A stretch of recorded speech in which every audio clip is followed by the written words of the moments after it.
And the first question is, as mandated by the state, tuition will be frozen for at least another year.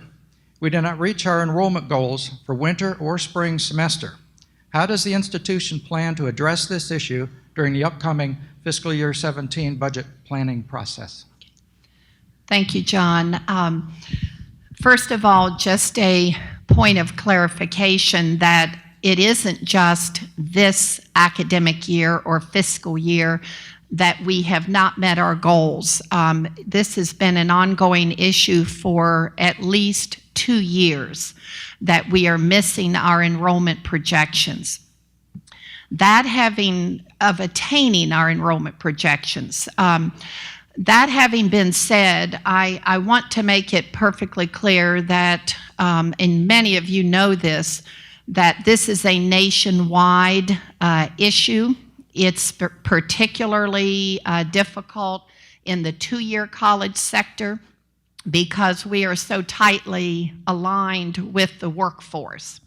Because the economy is good, then people are getting a little bit of technical training in our case, and they're getting great jobs.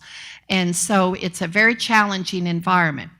What I would like to say publicly, I guess, is that we could not be any more proud of the leadership that we have in our enrollment management area.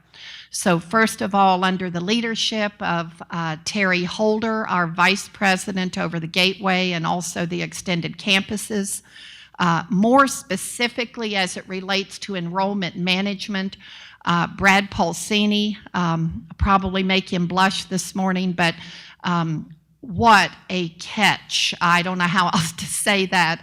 Brad's background and so forth in enrollment management has kept us, and this is the part I'd like you to hear, is that statewide, we're here at home worrying, but statewide, we look great among the 2-year college sector. And so a lot of that I want to attribute to the leadership, but then drop down. I'm thinking of Sarah Morrison. I don't know if she's here today, but our advising folks, and also Dustin with recruitment. I mean, these people are doing everything you can think of and more. So now let me go quickly then to what's the impact on the FY17 budget. Because we're all awake and alert and paying attention to our fiscal situation, we were able to come through FY16. Now, obviously, we won't balance, David, until June 30th, but I'm here to tell you that we will balance. We will balance this June 30th. We do not anticipate any further cuts. Now, it's possible as we come in there towards the end, the last quarter of the fiscal year, we may have to cap some expenses, but otherwise, we're very confident that we'll balance at the end of this fiscal year. Going into FY17, it's tough. It's tight. We actually don't have the information this morning. We won't have it until early April, the state is telling us. So everything's going to hinge on what our SSI is going to look like for FY17. So we're really planning, I guess I would say, for the worst, and we're hoping for the best. So I'm sorry, but that's all we have this morning. I mean, we're moving forward very confidently into FY17, but it's going to be a very, very tight budget. Dr. McDonald, your first question. With the recent focus on strategic planning for all the regional campuses, do you anticipate that each campus will specialize in specific majors and degrees? And if so, what do you see Newark specializing in? Well, the quick answer is probably some degree of specialization, but maybe not as much as some folks might have originally thought. What's changed about offering or decisions regarding extending degree programs from the university or out from the university or the Columbus campus to the regional campuses is planning. So that's really a great question. No one really knows exactly why we have history as a 4-year offering at the regional campuses. There was no methodical, systematic planning that went into that decision. So we don't do that anymore. We engage in strategic planning. All of the campuses look at potential job growth in Ohio. And so we're interested in career prospects for our students. So we don't want to add majors that are not going to lead to careers. That doesn't mean that we would discontinue majors that are not as likely to lead to careers that are growing. We're a university, and so the whole spectrum of disciplines is relevant, including the humanities. You may have heard a lot about criticism of the humanities. They're very, very important. So we're not planning to end history or end English or anything like that. But there's another thing we have to think about, and that is demand. So what is the demand from the student side? So we know what the states. There are really three pieces. What is the jobs picture for jobs in the state of Ohio? What are students demanding? And then where is the university having trouble meeting that demand? And the regional campuses, really all four of us, have been able to play a critical role, or are starting to play a critical role for the College of Engineering, which cannot meet demand for engineering engineering degrees. But we have an issue, and that is the one that we're partially solving here. In order to get those students to come to a regional campus, we have to have a place for them to live, right? Without that, we're not going to meet that demand from all around the state. So Newark, as you know, is constructing, right now designing another residence hall. That will help us. The other campuses have had private developers build very close to campus, and that's helping them. So then you might ask, well, okay, what about engineering? We're not yet to the point where we're going to offer an engineering degree. We may never offer an engineering degree, but that's a possibility. But so then what are we going to do with engineering? And the answer is we're going to extend programming into the second year at each campus. And already there we are seeing some specialization. So Newark is looking at offering the second year courses in electrical engineering, which has 2 sub-majors, and Jamie and Melissa know a lot more about these specific majors within that program, but it's electrical and computer engineering. And then the third would be computer science and engineering. And in Mansfield, they're looking at offering mechanical engineering. And so each of the campuses is looking at its own region and what it needs, and then it's looking at the state as well. So in Mansfield's case, there is a company there that has said, we really have a demand for mechanical engineers, and if you could get those students into the second program, and then they go finish in Columbus, and we can get them to come back, we will hire them. And they even gave the campus a little bit of money to renovate some space to create an engineering lab. So, okay, so engineering, that's a possibility. I think it will be some time if we ever, before we offer a 4-year degree program in engineering, if we ever do, but that's not out of the question. And the dean of the College of Engineering is open to the idea of exploring that, so that's all good news. We may see some expansion of biology courses into the second year, but there too, not yet a 4-year degree program. And then possibly the health sciences. Those would be the 3 areas that, in Newark's case, I think we would be likely to see course offerings go into the second year, maybe into the third year, and then potentially into the fourth year. Dr. Coe, it's a little bit longer question. Okay. Do you think something can be done to bring together all extended campuses into the COTC Newark family with regards to professional development and training, since there is limited opportunities? Being apart from the main campus severely limits the available training, professional development opportunities we can attend or be a part of. One option, the training or lectures can be videotaped and downloaded to my COTC for everyone to benefit from. Thank you. All right, John, where I decided to start is to remind you, I've mentioned this, I think, the last couple of years, that when we think of the future of Central Ohio Technical College, there is no question that the extended campuses are the number one most strategically important element of that growth potential, because we penetrate geographically into so many different markets. So I wanted to be sure that everyone is clear about the importance and the priority of our extended campuses. Secondly, a few years ago, by having created a cabinet or a senior level position specifically focused on the extended campuses, should be a communication about how important these campuses are to us. Now, to this specific question about professional development and training, we are one college. And so all of the policies and opportunities and benefits that we have here on the Newark campus are absolutely extended to all of our employees on the extended campuses. So I'm not quite sure what prompted this question, because on our extended campuses we have, over the years, I'm going to say, Terry, we've had large numbers of people attain their master's degrees and so forth, at the support of the college. So starting foundationally, everything that's available to our employees on the Newark campus is available to our extended campus employees.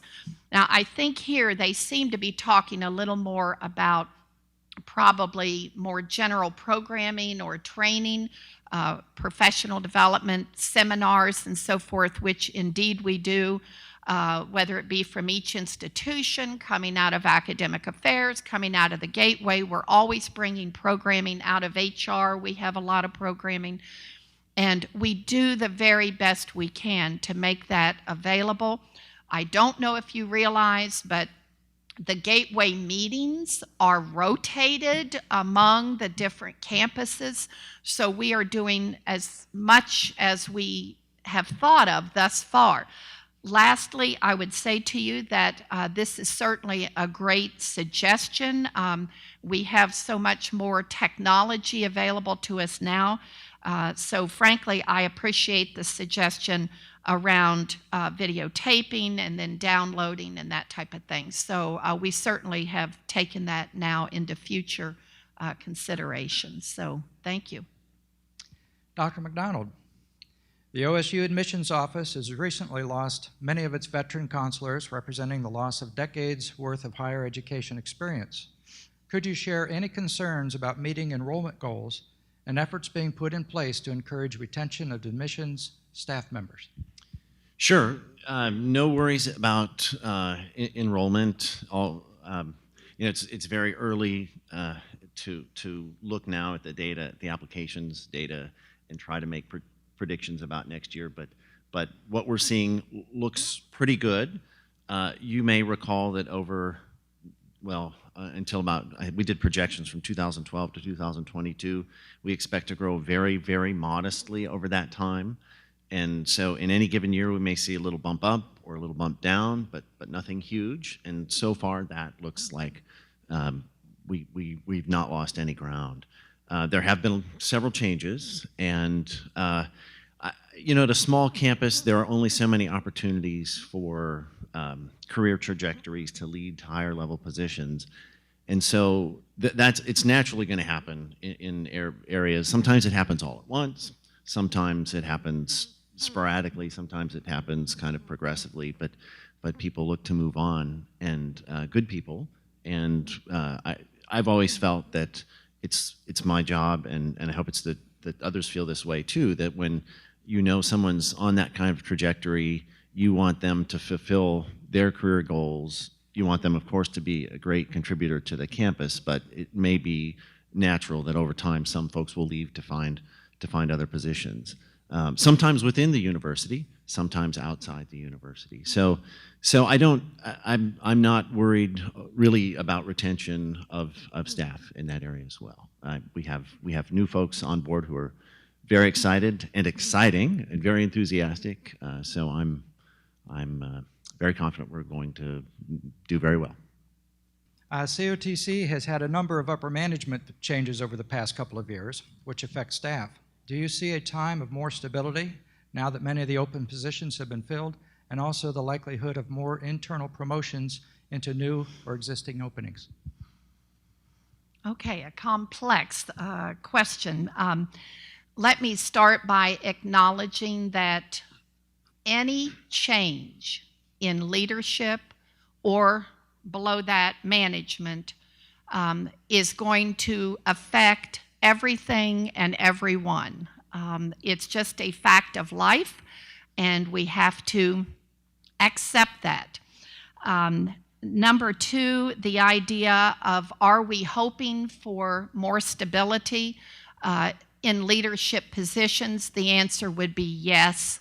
Of course, we are very, very hopeful for that.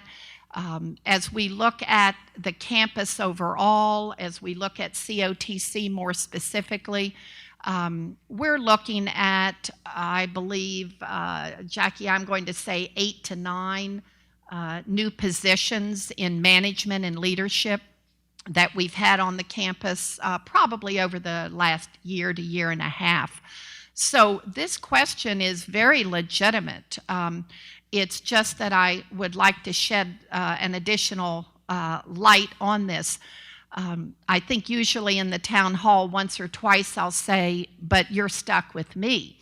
And why I bring that up right now is I do not view change the way that a lot of people view change. I get bored very easily. And I like change, and I don't mean in an irresponsible manner, but marry that up with another question I think that we'll have here a little later. I have extremely high expectations of our people in general. And I'm not a person to waste a lot of time. So now my kids will tell you I'm very patient. So I don't mean to be contradictory. I'm very patient with new leaders. I'm very patient. But there isn't a line, folks. There's a cliff. You either get it going, in a reasonable period of time, or we need to make a change. And I just have no problem with that. But I understand how it affects all of you and affects us. But in today's dynamic world, in the demands that we have to tolerate, each and every one of us every day, we have got to have the very best leadership that we can find. And so, again, I'll repeat, I'm not afraid of change, but yes, I like some level of stability. That would be nice, okay? So I believe that is all I have to say about that, John. What are the best qualities of Ohio State Newark, and have these qualities changed over the past year? In your opinion, why would a student choose to attend Newark over another college? The best qualities, I think, haven't changed in a long time at this campus. We're now saying, or we've been saying, small campus, big possibilities. And so we used to say something very similar, small campus, all the resources of a Big Ten university. That's not changed, right? So students still get to know their faculty because they have small class sizes. But in their Ohio State faculty, of course, I believe in truth in advertising. So we have a lot of lecturers. Students don't always have tenure track faculty members. They usually have a mix. But those opportunities are all here. And so then the question becomes, I think, well, okay, the next part is why us versus some other college. And then I think you have to consider, well, what do students typically look at as the other college? And these days, it seems that Diane and her staff can probably tell you a little better than I can, but I know from personal experience with one of my daughters that it was Bowling Green State University. With others, it's been Ohio University. So it's other four-year schools, especially if the prospective student believes that they're not going to get into the Columbus campus, and they're not someone who already has made up their mind they want to come here. You know, I have a nephew from New Albany who's attending here, and he was just always knew he was going to come here. He wanted to be a Buckeye, didn't care about starting at the Columbus campus. He liked the idea of a small campus, and so there are all those natural reasons, and you don't have to convince those kinds of folks. It's the people. You know, this is another. Well, these questions are all good, but this is a critical one we often face, and that's we've got the student who's looking at OU or BG or Kent State, but they really want to go to Ohio State, and why should they start here? And so we tell them, I can tell you, I told my daughter all the things we typically say about small classes. You get to know your professors, and they're great, and we have a great staff. The one thing, truth in advertising, I can't say is that we have a place for you to live. We have a lottery. You might be able to live here, and so that's a selling point we have. Over time we're going to build up, and that will help us. But so the basics I think really haven't changed in a long time. Dr. Coe, how regular are the computer services upgraded at the extended campuses? I get timed out after a few minutes at one of the Patasko classrooms, and at times cannot even connect to one of the COTC sites. Okay. Thank you, John. As you know from the past, Bill and I often reach out to our colleagues to give us specific information, and so we reached out to our Howard Imhoff and his staff. So if you'll allow me, I'll tell you in general, but I want to give you specifics. The extended campuses are treated equally to the Newark-based campus as it relates to IT infrastructure and so forth. And so let me give you the specific examples. Howard provided that the extended campuses are on exactly the same refresh program as the Newark campus.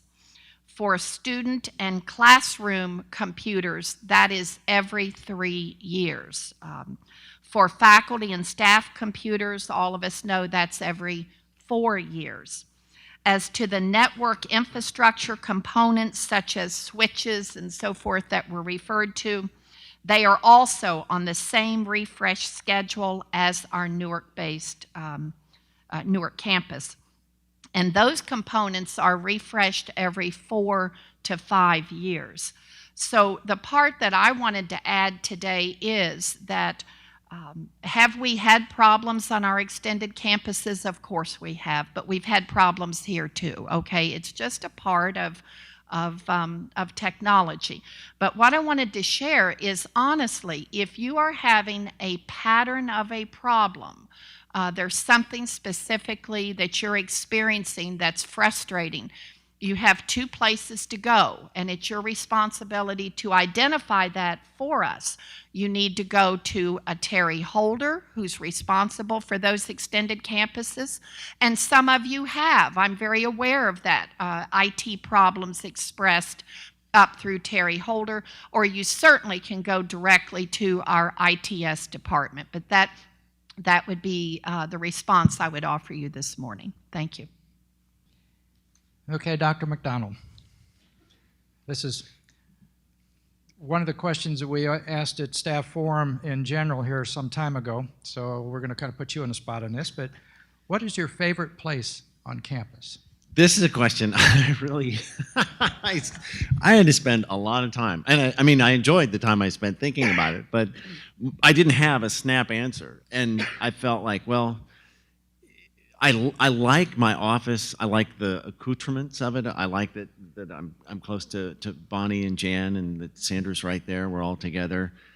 But there are things that I don't like about it in terms of its proximity to traffic and noise. And when I'm there, I sometimes feel like when I'm at the computer, I'm like a flight controller, and I'm just, I don't have time usually to sit there and enjoy the office. It's often just really a blur. And then I thought about all the classrooms in which I had really great classes. And one of those spaces doesn't exist anymore, if I remember correctly. It's now the space where all of our psychology research labs are. There was a lot of people hated that classroom. There was a big classroom down there, it had no windows. It was kind of, the dungeon classroom. And I had some really great classes in there. A social religion course I taught, one in particular. And I have really vivid memories of the students and how engaging they were and the kinds of discussions we had. And I taught Social 101 in there. And then upstairs in Founders, so I started thinking about all these classrooms where I had great experiences. And then I thought, really, probably it comes down to a place where I almost never get to spend any time. But when I'm there, I'm usually relaxed. I'm not there, it's really, really very infrequently, but it's the peninsula. At least that's what I think of out there, the point with the trees right in the center of the campus going out to the pond. And one reason I like that is because it's calm and quiet, and those trees there make it really, really pleasant. And I can look all around the campus and see everything that has grown up, at least all of the facilities, since I arrived in 1992. And I can look around and remember, where the open spaces were. And that's probably, when I think of transformations, that transformation is the completion of the circle. So it was, for me, it was Lefevre, so that wasn't here when I arrived in 92, so Lefevre, then Reese, and then Warner. And I can sit there, I'd love to sit there with a book and read, and I haven't really been able to do that. But I can look all around and really see how the campus has changed since I arrived. So that's probably my favorite place. Dr. Koh, the next question is, the CAO has publicly delivered statements that she is being positioned and prepared for the presidency upon your retirement. Can you speak to the validity of such statements? Yes, thank you, John. I'll start by saying that there are several people in the room today that asked me not to address this question, but to eliminate it. And I will say to you that that's not my style. So I will attempt to address this question. And let me say to you that Dr. White and I together met over this question, and she is not able to be here today because she's at the State of Ohio CAO meeting, which is a requirement that she be there. But she's very aware that I am addressing this question, and we have mutually agreed that we're comfortable with my response. So let me, because I don't want to dominate, Bill, the time, I really have tried to outline this real quickly in some bullet items. Let's start with my retirement. First of all, and if you have paper and pencil, you might follow my line of reasoning here. I have chosen not to make any announcements regarding my retirement at this time, period. That's it. There's no announcement. Number two, the contract that I am currently working under expires on the end of December in 2018, period. Now, let me give you a few bullet items, a few perspectives here. I want to start with the Board of Trustees. I don't know if you realize, but the Board of Trustees only has one operational task. That's all they have, is one operational task. And that operational task is to hire a president. So once they have hired a president, they have no further responsibility. Everything is delegated to that president. The highest priority of responsibility that a board has is in the fiduciary area. So clearly the board has tremendous work to do, especially in this environment of such tight finances. But once they hire a president, then they've met that operational responsibility. Now I want to comment on culture of growth and development at COTC. I can't tell you, under my leadership and perhaps previous leaders, professional growth and development is very, very important. And on the COTC side, we have invested heavily in our people, all the way down at the line, somebody that shows potential and talent to be moved up, we invest in those people. And that works all the way up through our senior leadership team. So you make no mistake that in this room, there are all kinds of people from COTC and perhaps cost-shared people that have career aspirations. So do you see how that ties back to the area of change? I mean, it's inevitable.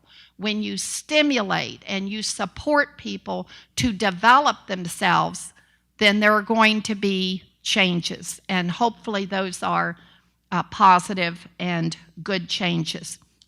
As it relates to the question and the presidency, I don't know if you realize, in the United States, there are 2 programs to develop 2-year college presidents that are premier. There's one in Texas, but the #1 premier program for developing 4-year and 2-year college presidents is at Harvard. It is a very, very expensive program. And COTC, I didn't add it up in advance, but we have sent many people to that Harvard program in the time period that I've been here. So I didn't clear this with Jackie Perrell, but Jackie Perrell, we funded her to complete that program. Richard Pristowski, that was here, we funded him. Dr. John Barry, we funded him. And Dr. Lori White will be going this summer to the Harvard program. So that's probably all I want to whet your appetite for what it's like to work for me in terms of expectations of professional growth and development. Now, the last bullet item I want to reference to help you understand with regard to this question comes in the form of research. And when you read the research on the pathway to the presidency, the research will show and has shown for over 20 years that the common pathway is from a CAO position. So normally your chief, not yours, I'm not talking about specific people, but the CAO position is statistically the most common way that a person becomes a president. Now, specific to the question, we knew, and many of you sat on Lori White's search committee, you make no mistake that she aspires to a presidency. Is it here? Is it there? Is it somewhere else?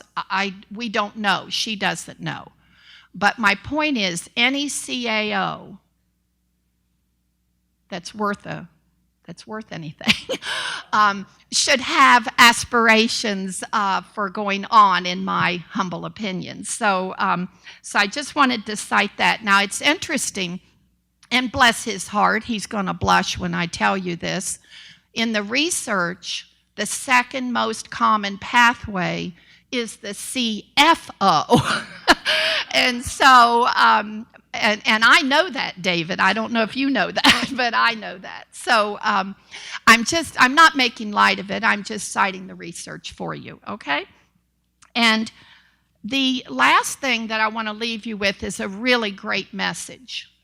Obviously, I care deeply about COTC. I keep my finger on the pulse constantly.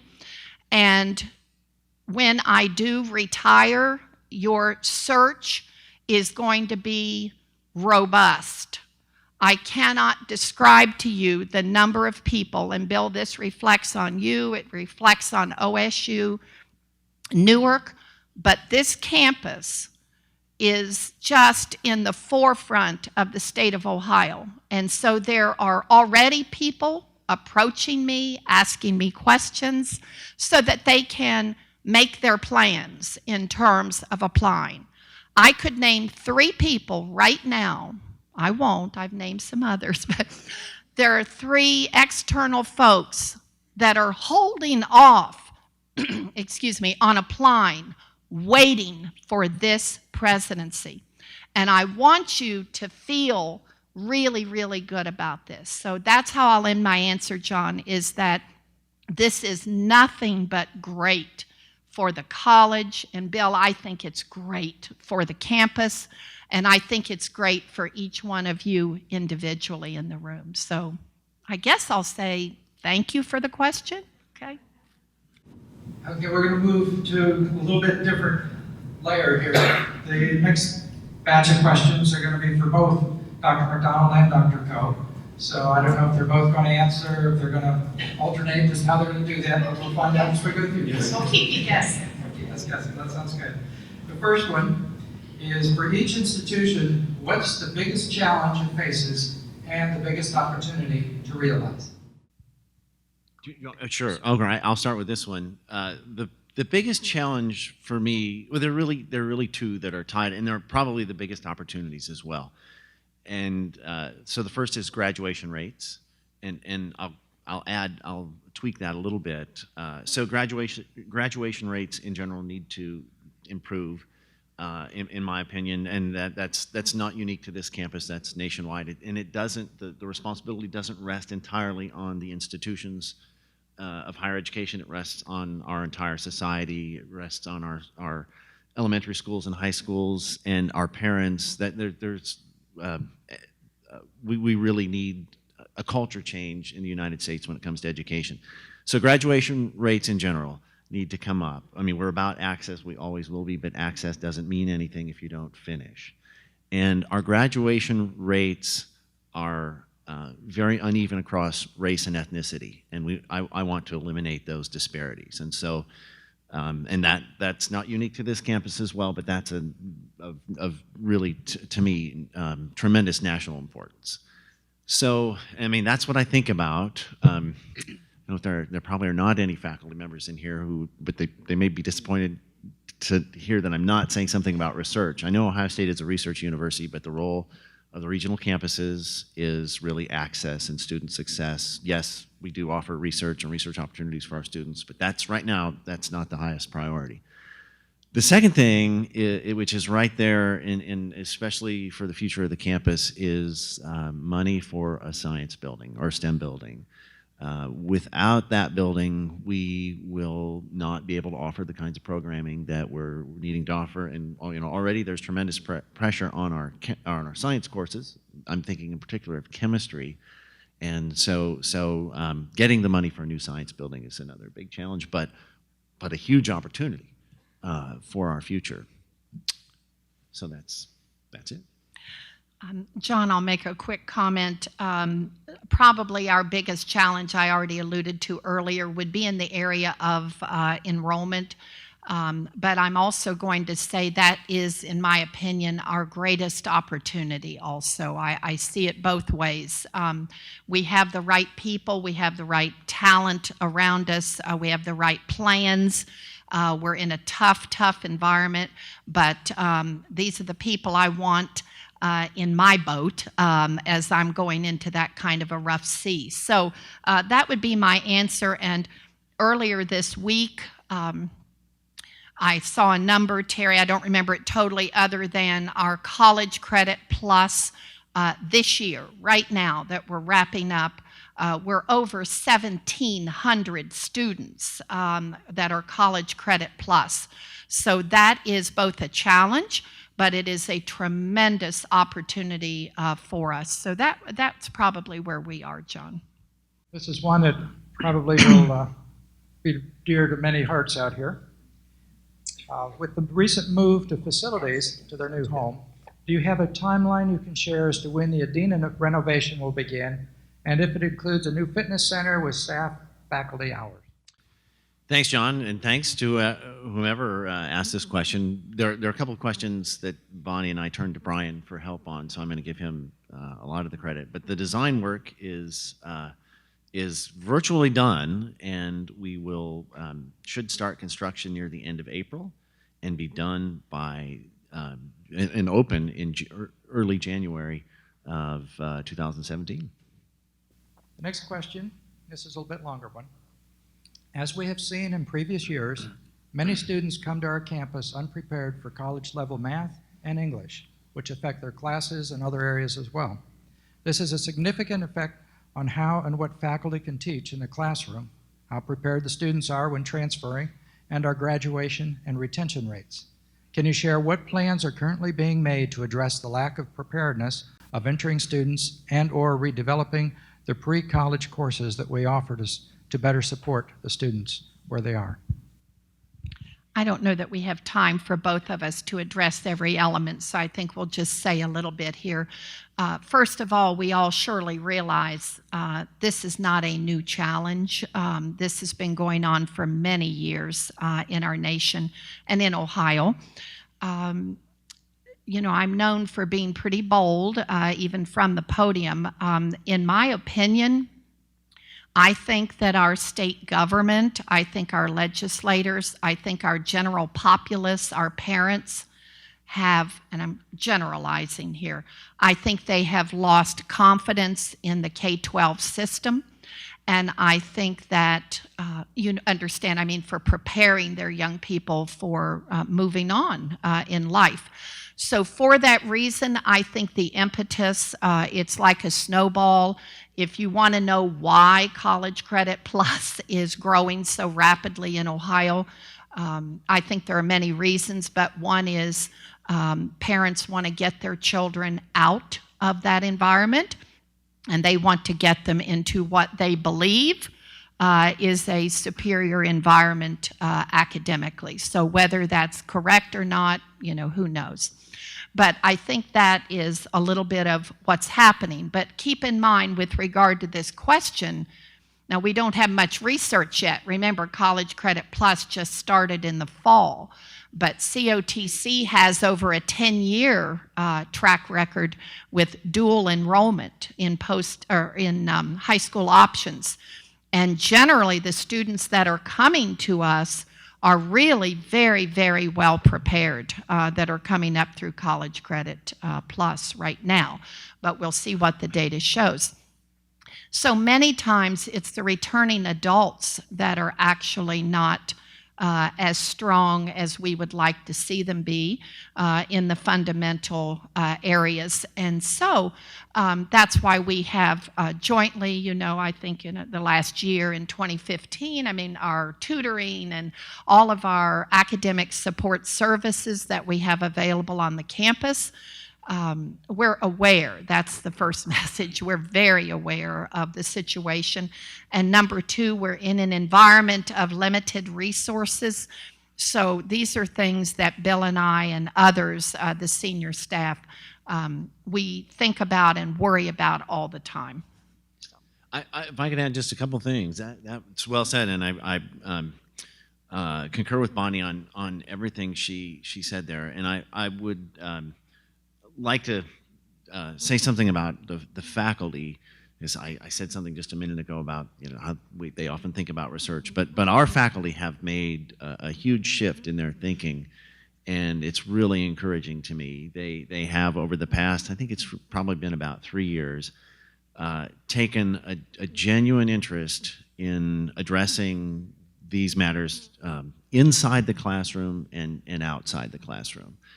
So you may know of the work that Jamie White and Paul Sanders and Melissa Jungers all cultivated with respect to learning communities, the Buckeye Generation learning community in particular, but then also our engineering learning community. Faculty are starting to get more involved and more interested. There's something else that's happening that you'll probably hear more and more about. In fact, an announcement came out, I think it was just this week, from President Drake about the university's Teaching and Learning Institute, and our faculty will be involved there. So it has to addressing the challenges identified in this question. We have to hit from all perspectives. So inside the classroom and outside it. Next question is, different departments have different expectations from their employees. It appears they are held to different standards around the campus. When someone is obviously not doing what is expected of them, what steps are taken to resolve the discrepancy? I can start. First of all, human interaction, human performance, these are very relative things. So it's hard to quantify, it's hard to describe specific expectations and compare that across departments. So I just want to say it's a tough question. I would say that the campus as a whole, that's how I would like to address it. I think that, my goodness, Bill and I spend, unfortunately, as much time away as we do here, it seems. We're on other campuses all the time. This campus, you, all of you in the room, we have majority of superior performers. We've cited all along today about talent and our people and how valuable and we're successful to the level that we're successful because of our people. So generally speaking, we are very, very satisfied with the performance of our overall campus and our overall faculties and staffs. That having been said, obviously there are going to be individuals that fall short of our expectations, and there are processes. I don't think we want to take time today, but we have very well-documented processes. A supervisor's job is to be sure that if you have a performance problem in your area, that you get on it immediately, you contact HR, and you get consultation about what is the best way to manage that particular situation.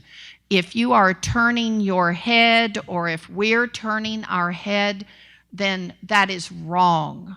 And that, you know, a rotten apple can spoil the barrel. So it is really important that you, each of you, depending on your levels of responsibility, that you get on performance-related issues as quickly as possible. Now, I said depending on your level. Then there's the bottom line. I don't care, Bill doesn't care who you are, what your job is. If you observe something that doesn't look right to you, then go with your gut. I mean, go see HR. I first would say go see your supervisor. But if for some reason that's not a comfortable situation, then go to HR. So I know we wanted to be very specific about that. We cannot be everywhere, and we cannot see everything. But this might shock Bill, but I will tell you that in my opinion, there's a rumor mill, and I see that as negative and evil and ugly, and I have never touched a rumor mill. But folks, I am on the grapevine, and that's different. I've always seen the grapevine as a very positive thing. And I have gotten calls as simple as anonymous call, Dr. Coe, I think you need to go take a walk here. And I take that very, very seriously. So, Bill, I may have taken most of it. Very good. Okay. Yeah. I don't have anything to add. Nicely said. Okay. Next question is, on occasions in which student behavior becomes unacceptable, what are the procedures for addressing the violations, not only as it is happening, but also the follow-up? Well, much of what Bonnie said applies here too. We all have a responsibility to act. So if you see something that is seems suspicious to you, seems offensive, could be sexual harassment, you need to report it. We all have that responsibility. I'm part of a group, a committee, kind of an ad hoc committee called Buckeyes Act. And the university is really trying to especially with respect to anything associated with Title IX, we want people to know that we all have the responsibility to act. So here too, there's a wide, as with the other question, there's a wide range of potential violations, right? They might be as simple as somebody smoking. And of course that could be a student, that could be staff, could be a community member. And there too, supervisors have a responsibility to act, but we do not encourage and we don't want to have people get into situations in which there are confrontations, right?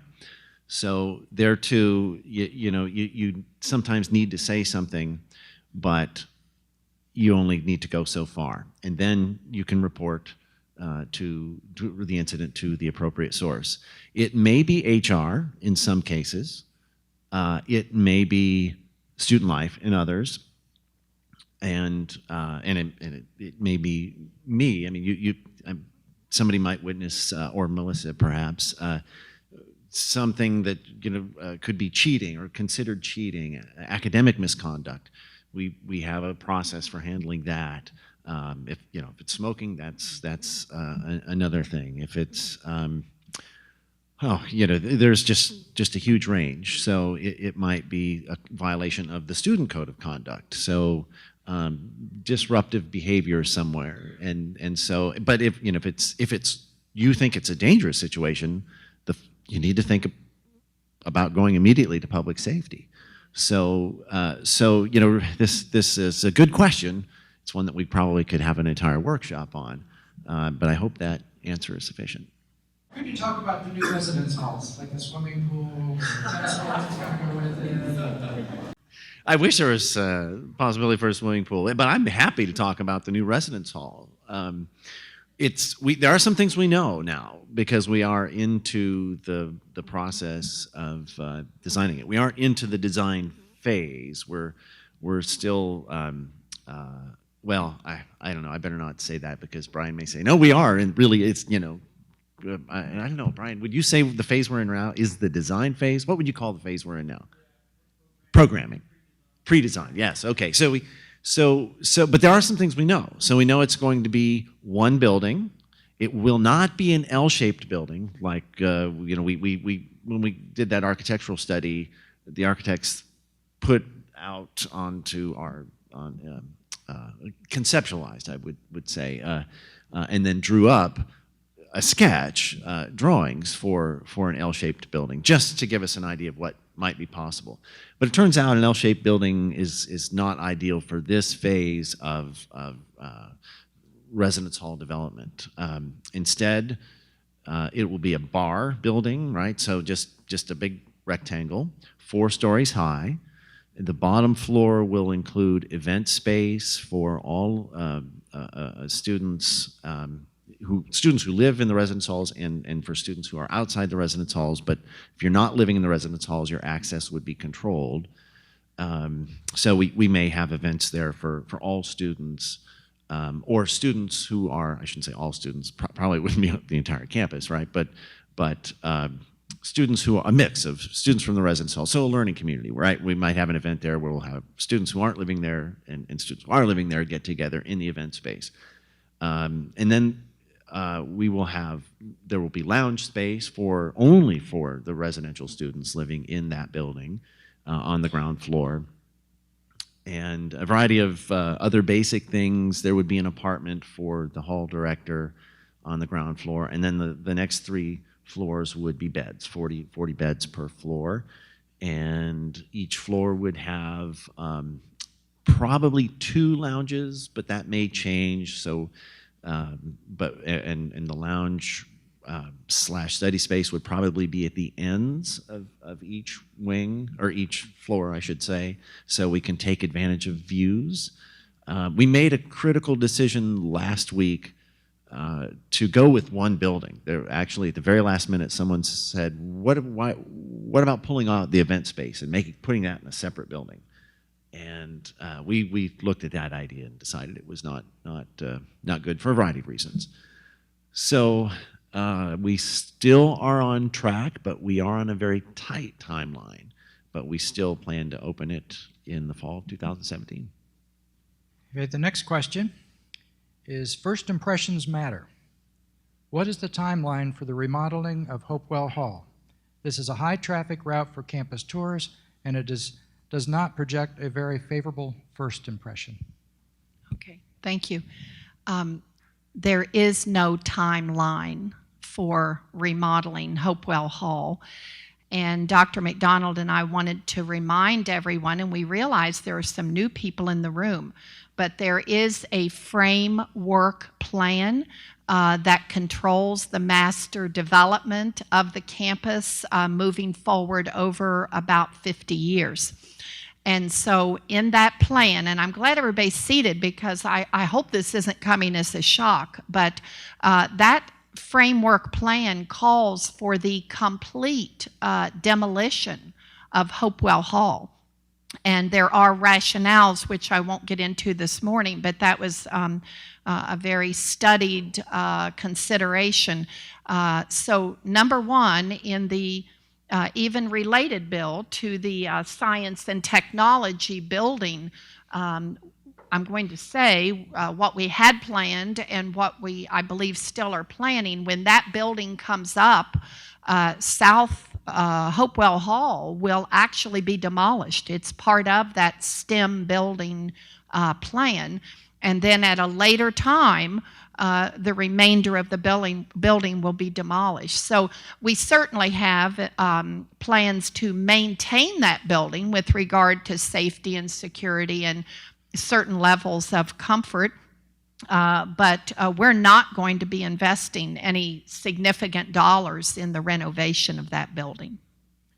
I'll just add one thing, and I agree that first impressions do matter. And this campus makes the best impression of any of the 4 campuses, regional campuses that is. I think the Marion campus also makes a very nice impression, but you have to go through, I mean, it's a kind of a high traffic area. Getting to the campus isn't terribly appealing, but once you're on the campus, it's nice.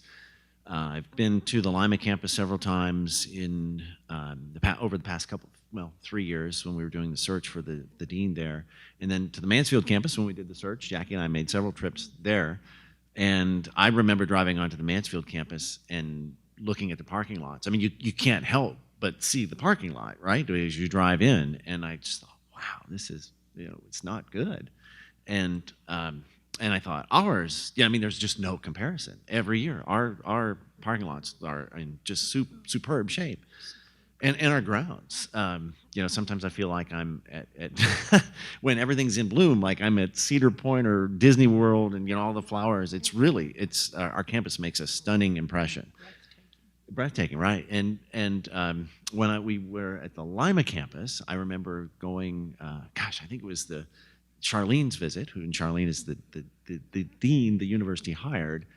For whatever reason, the staff decided to take us into this room where we were meeting with students via a different route than we had taken with the previous candidate who had been there interviewing. And we had to walk down these crumbling cement stair steps, and I reached out to hold on to the railing, and it was not attached to the ground. At least at all the way. There was one part where it was attached to the ground, but it had completely rusted off. And I thought, oh my gosh, why are we doing this? This is why did we take this route? Because anybody's going to wonder. And then there was a restroom. I mean, I know we've had over the years with restrooms in Hopewell Hall. We've done some renovations. We've had complaints various times. I could not believe the restroom that we saw in that same building where we had the Lima campus, where the railing had rusted off. It was the sinks looked like they hadn't been updated since the campus was built, and instead of a stall with doors, there was just a curtain, and with curtain rings, and it was just unbelievable. Fortunately, they have addressed that issue there. But so I'm really proud, and As you, am I. right, and our staff really, facility staff gets the credit, and of course volunteers who help with gardening and so forth. We really we do make a great impression. Honestly, I think we should take that moment that Dr. McDonald just spoke of and really acknowledge our facility and grounds folks. I really mean that. It's just, thank you. It's wonderful. The next question, could you explain the rationale behind benefit packages for those staff who are adjuncts, such as any seniority or longevity recognition, classroom facility assignments, and timing as to when notification of whether a class makes or is canceled? I think your answer is a little shorter than mine. Do you want to go first, and then? Yes, I can. I think it's, in some cases we do have staff members who are teaching, but there isn't. We don't assign classroom space on the basis of seniority. So that maybe that's.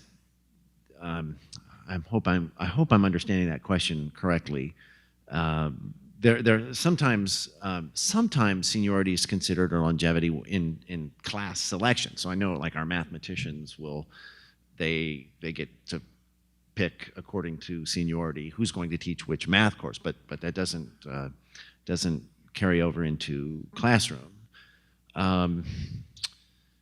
Then notification whether a class makes or is canceled. So let's talk about the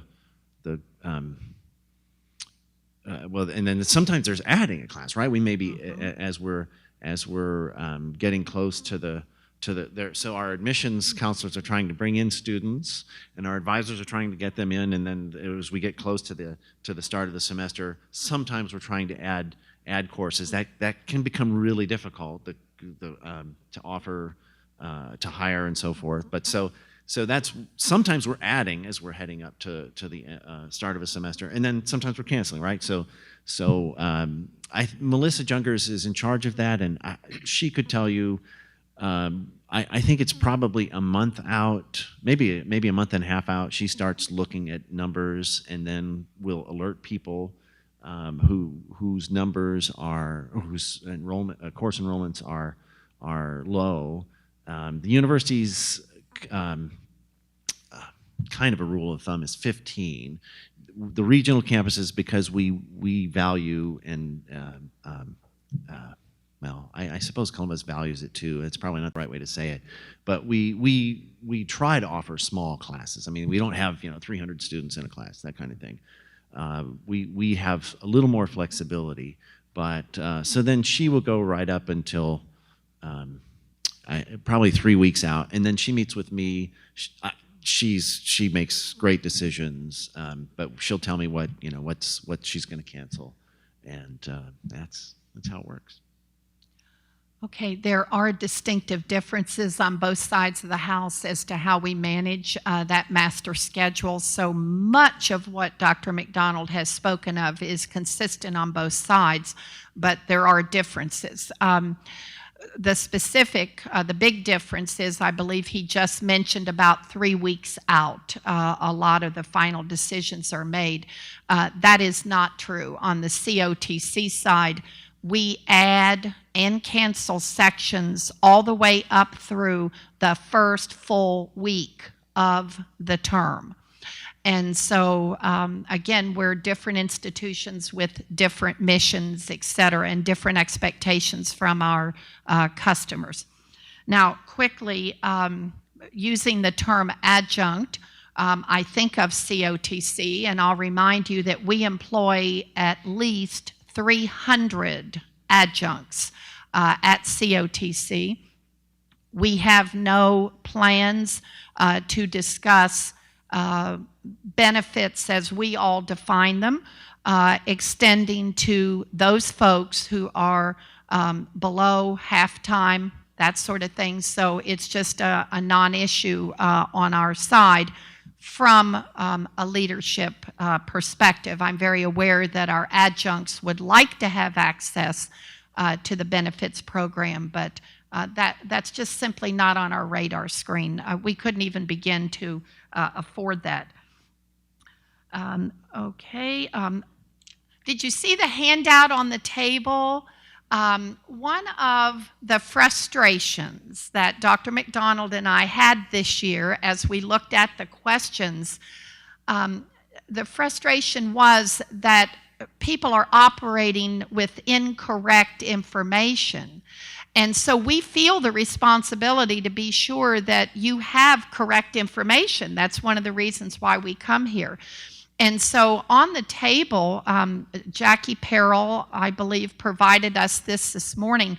And there is always concern on the COTC side about adjunct compensation. Obviously, they want more, okay? Well, I want to just remind you as I'm closing my comments, because you certainly can look at the information provided and see the truth about how we rank in the state of Ohio with regard to compensation for our part-time faculty. I want to remind you that when we started, and I'll use me as a benchmark, 15 years ago, we were at the extreme left. We were the lowest in the state of Ohio among all two-year colleges.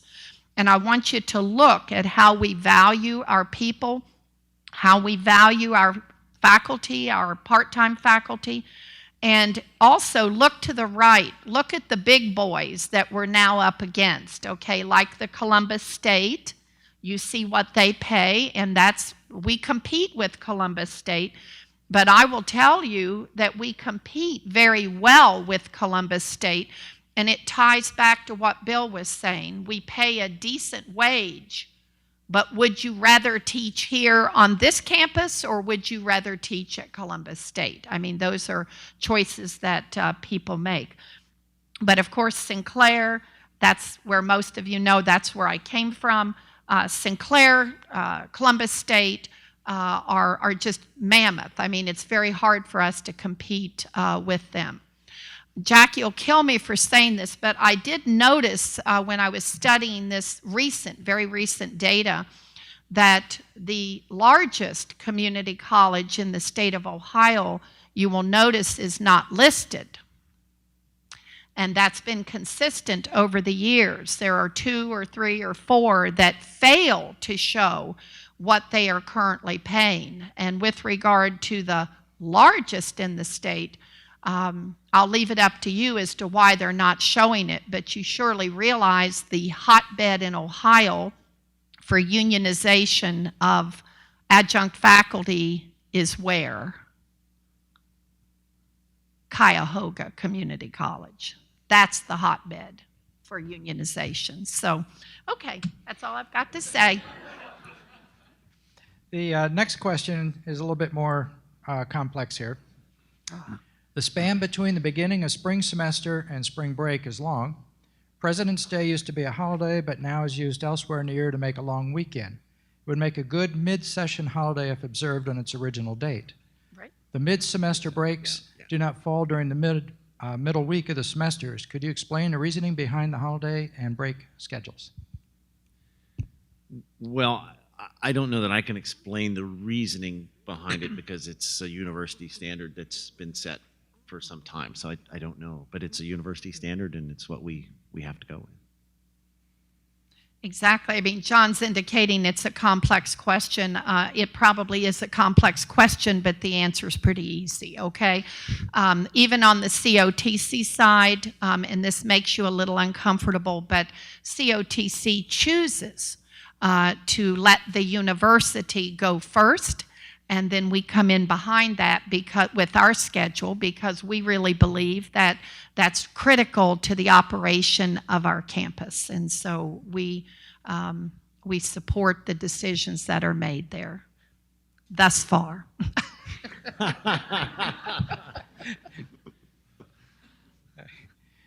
And our final question that's been submitted, with the unseasonably warm weather we had for several days in February, why were the gates to Rotary Park locked? With the university's emphasis on health and wellness, to limit access to the park and thus the trails seems counterproductive.